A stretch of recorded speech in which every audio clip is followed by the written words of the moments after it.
আমি হঠাৎ দেখি 15 টাকা 10টা ফুচকা দিচ্ছে কাকাটা। আমি দৌড়ে গেলাম। কাকা 10 টাকা কটা ফুচকা দিচ্ছ? 10 টাকা 15 টাকা 10টা। 15 টাকা 10টা? কি বলো, তোমার লস হচ্ছে না?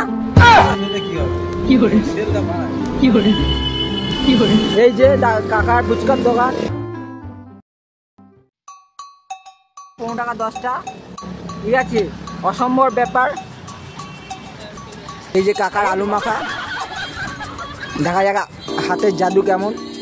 এইদিকে 15 টাকা 10টা দিচ্ছে, কিন্তু হাতের জাদু দেখা যাক। এই যে কাকা,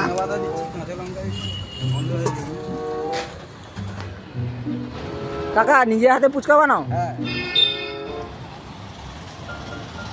একটু খেয়ে ট্রাই করতে পারেন। 15 টাকা 10টা অসম্ভব ব্যাপার, সম্ভব কি করে হচ্ছে আমি নিজেও বুঝতে পারছি না। আমি তো এটা দেখে আয়াম তো অবাক। 15 টাকা 10টা।